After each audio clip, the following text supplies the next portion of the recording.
Keď zvony zvonia nám, radosnou zvesťou sa nám dom ľahká. Prichádza nádej, prichádza spása, Syn Boží sám. Do noci tichej zvony zvonia nám, v maštanke v noci sa láska zjavila nám. Do noci vchádza, svetlo prináša, Syn Boží sám. K jasličkám prikroč sám, zanechaj pýchu a vonku. Ak cestu v životu chceš nájsť, k jasličkám prikroč blíž, duši si usadíš. Betlehemská hviezda, to je tá žiara, čo život ti dáva. Všade vidíš, len vietor vanie, tvou šumia krídla vrán, polní už farbí černou strane a kladie nám svoju dlaň. On kde si v diaľke za skalami sa myhorí malé svetielka. Pastier sa vrácia s ovečkami, čaká ich mašta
kvetne pierka, na ktorých je nové pierka. Kikierky, hydia zrkoviec. Kobylka, aj ty máš svoju poradnicu.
Jak zase tichosť som vo svojom srdci mal, prišiel však Satan všetkým ľuďom.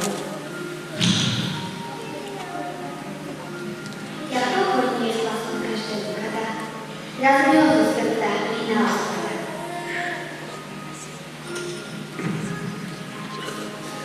Nádej som v srdci mal, hore som pozeral. Pozrel som sa na tvoj a svetlý nádej som.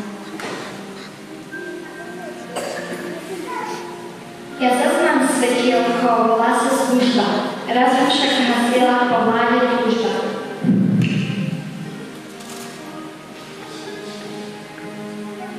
Mne môj Pán povedal, nezdriemni, dobre spieť. Ja som však zabudla v mojich modlitbách, ten je vied.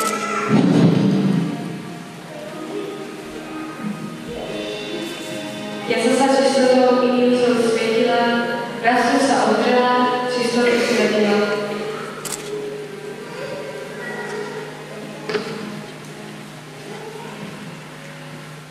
Ja vlastnou vierou som chcel prenášať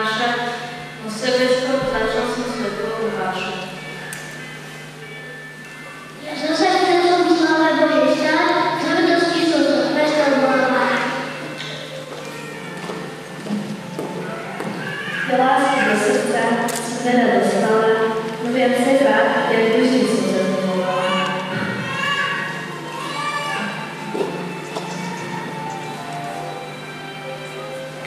Ho stále svetielko má, nedám ho zahasiť. Modlím Bohu pomoc, k Bohu chcem vykročiť.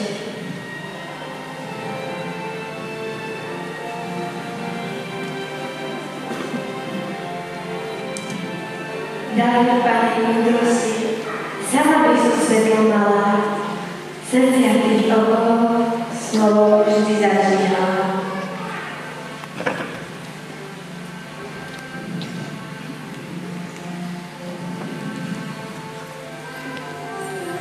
Kto mňa nasleduje, nebude chodiť v tmách, ale bude mať svetlo života. Evanjelium podľa Jána 8:12. A my, čo sme uvedli, spoznali lásku, ako má Boh k nám. Boh je láska, a kto ostáva v láske, ostáva v Bohu, a Boh ostáva v Bohu. 1. Jánov list 4:16. Hľa okolo Pánovo, kde nad tými, čo sa ho boja, nad tými, čo v jeho milosrdenstvo dúfajú, aby ich zachránil pred smrťou a v čase hladu nakrmil. Žalm 33, verš 18 až 19. Veď Boh tak miloval svet, že dal svojho jednorodeného syna, aby nezahynul nik, kto v neho verí, ale aby mal večný život. Evanjelium podľa Jána 3:16. Blahoslavení čistého srdca, lebo oni uvidia Boha. Evanjelium podľa Matúša 5:8. Nespíme teda ako ostatní, ale bdejme a buďme triezvi. Prvý list Solčanom 5:6. Jasaj na chválu Pánovi celá zem, s radosťou slúžte Pánovi. Splesaní vstupujte pred jeho tvár. Vedzte, že náš Pán je Boh. On je náš stvoriteľ a jemu patríme. Sme jeho ľud a ovce z jeho stáda. Žalm 100, verš 2 až 3. Blažený človek, čo v Pána skladá dôveru a nevztíma si pyšný ani náchylný klamať. Žalm 40, 5. verš. Blahoslavení tí, čo šíria pokoju, lebo ich budú volať Božími synmi. Evanjelium podľa Matúša 5:9. Blahoslavení tichí, lebo oni budú dedičmi zeme. Evanjelium podľa Matúša 5:5. Ustavične sa radujte v Pánovi. Opakujem, radujte sa. List Filipanom 4:4.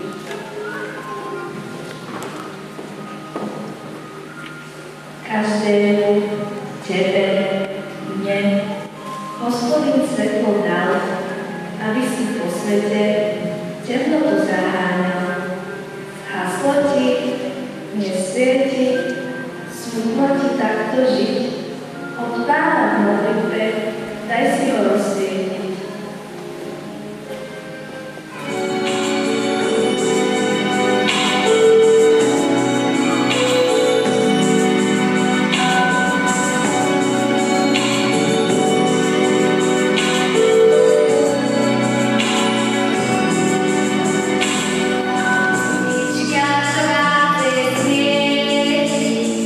Nemám na to, kto si.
Pýtate sa, kto to je? Je to človek, muž, ktorý ťahá za sebou plné vec a šíri na pohodne. Tento muž, tak ako každý z nás, nosí za sebou plné veci nezvládnych životných skúšok, sklamaní, opustenosti, nepokojov, strachu, závislosti, hnevu a nedôvery. Predsa ho ťaží a napriek tomu ho otrocky vlečie za sebou. Mal by sa ho asi zbaviť. Ale ako? Odpoveď skúsime nájsť v nasledujúcom príbehu.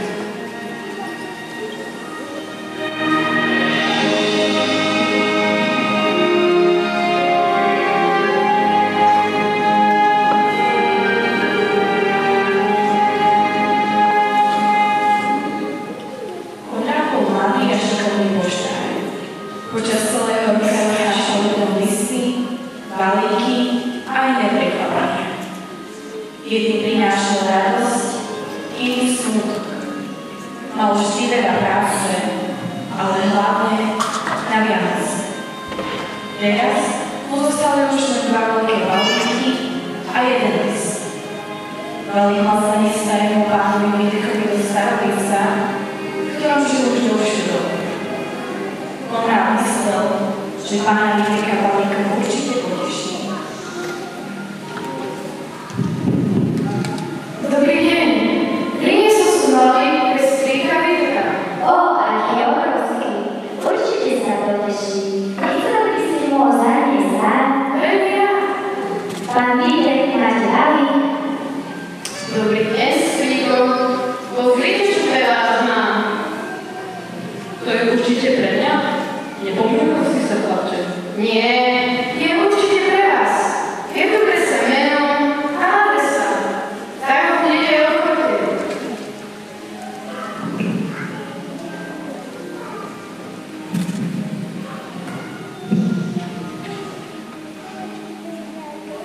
Ale strýko, ako sa môžete pri takomto balíku tak smutne tváriť? Sú v ňom predsa samé dobré veci. To je síce pravda, ale nie je len láska. Moja dcera je veľká obchodníčka. Tak, ako každý rok, darček dala zabaliť svojim zamestnancom. Aha, pozri sa, priložila tu i vianočnú kartu s pretlačeným textom. A pod to napísala, tvoja dcera Simona Adela. A nič viac? Nie je vianočné pozvanie. Nie, žiadne pozvanie ani návšteva. Oslavu sviatky s nami. Tak ja už pôjdem. Musím ešte doručiť balík na list. Šťastné a veselé. A tebe, Konrád, šťastné a veselé.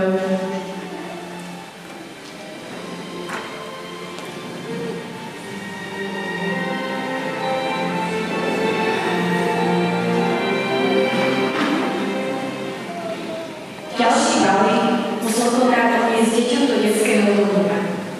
Chodil tam rád, lebo deti sa vedia najúprimnejšie tešiť. Už pred dverami počul hlasný krik a smiech detí.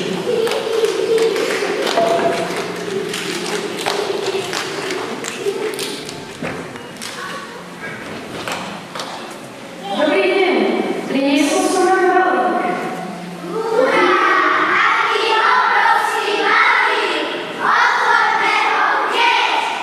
Nie je všetko v poriadku. Najskôr to zoberieme stromček a až potom sa dojde na balík.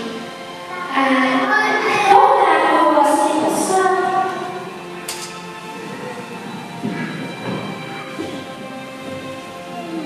Naša dobrá kamarátka, teta Zuzka. To bude určite nejaká dobrodka.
môžeš mnohým ľuďom urobiť radosť.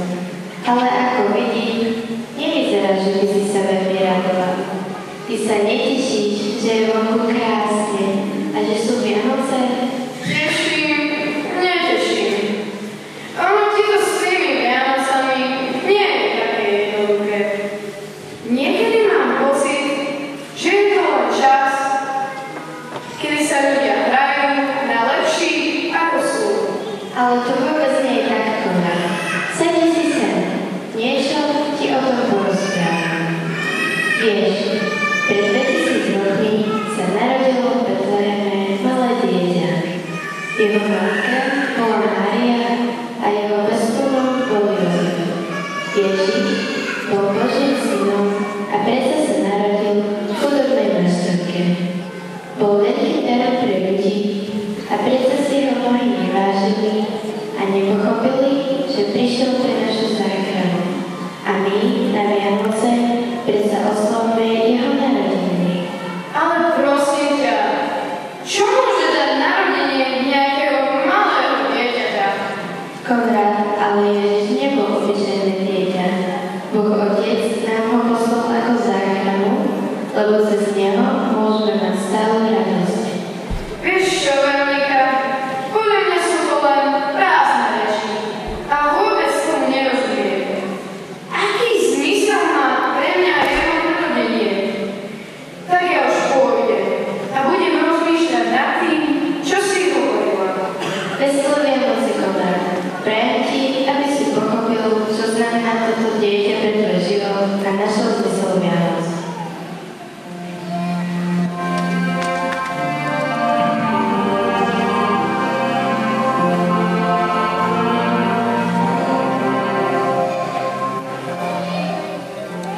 Konrad skutočne premýšľal o tom, čo dnes videl a počul. Hľadal na všetko odpoveď. Bol nešťastný z toho, že zajtra sú Vianoce a on vlastne nevie prečo. Bol taký vyčerpaný, až nakoniec od únavy zaspal. Väčšinou sa mu nič nesnívalo, ale dnes mal výnimočne zvláštny sen. Snívalo sa mu jasliak, o ktorých hovorila Veronika. Novonarodenému Ježišovi sa prišli pokloniť tri osoby, ktoré tiež ešte nepochopili, prečo Ježiš prišiel na svet.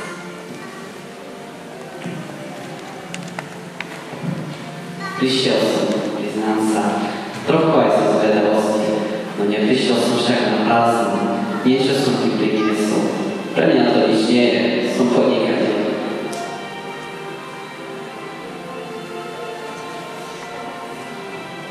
Vieš, Ježiš sa narodil v tejto chudobe a nepotrebuje tvoj majetok. Skús mu ponúknuť reťaze, ktoré ťa zväzujú a robia ťa závislým a otrokom. Daj Ježišovi čas, ktorý ochudobní svoju manželku a deti a napokon daj mu svoju nedôveru, že on ťa skutočne urobí šťastný.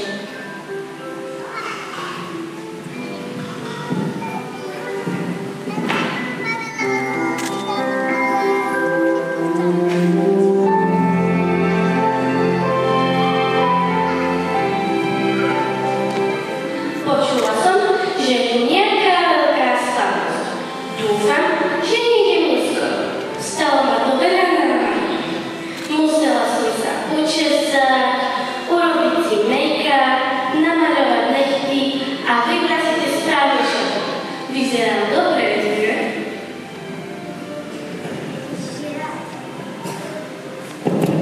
Ježiš je rád, že si prišla. A určite nie je neskoro. No veď, že Ježiš by bol rád, keby si prišla jednoducho taká, aká si. On netúži po tvojej vonkajšej kráse, ale chce, aby si mu dala svoje srdce. Ľúbi ťa tako, aká si.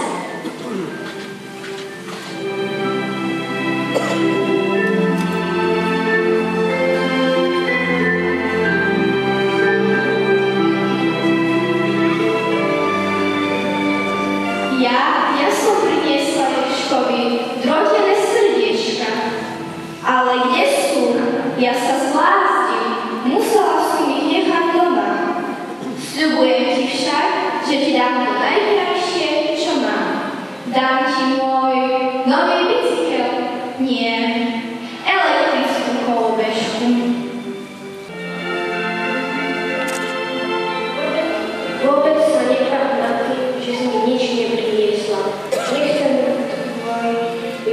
Nechcem tvoju kolobežku. Daruj mi svoju poslednú slohovú úlohu. Poslednú slohovú úlohu, ale veď tu som nenapísala dobre. Práve preto ju chcem.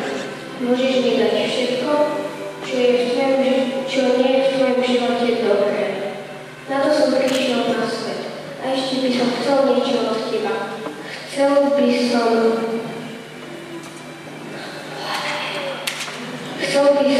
tvoj pohár na mlieko. Môj pohár na mlieko, ale veď ste nedávno rozbitý. Práve preto ho chcem. Môžeš mi doniesť všetko, čo sa ti v živote rozbije. Chcem to napraviť.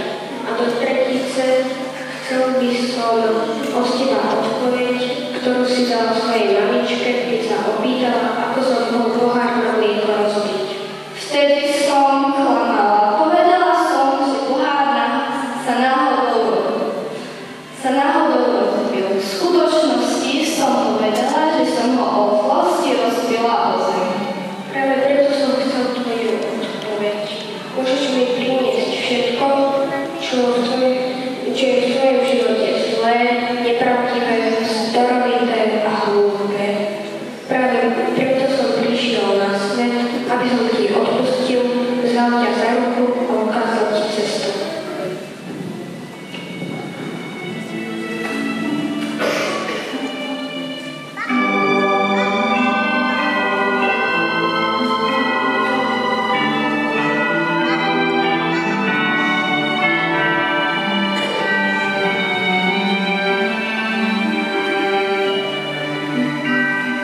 Konrad sa prebudil a uvedomil si, čo znamenal tento sen. Videl som, čo znamenalo pre ľudí narodenie Ježiša a začínam tušiť, čo to môže znamenať i pre mňa.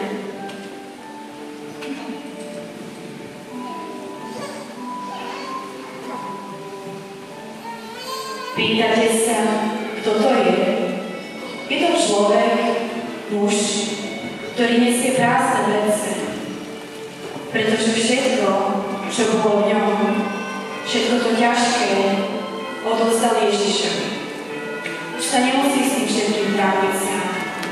Kráča životom oveľa radostnejšie a s istotou, lebo v jeho srdci sa narodil Ježiš.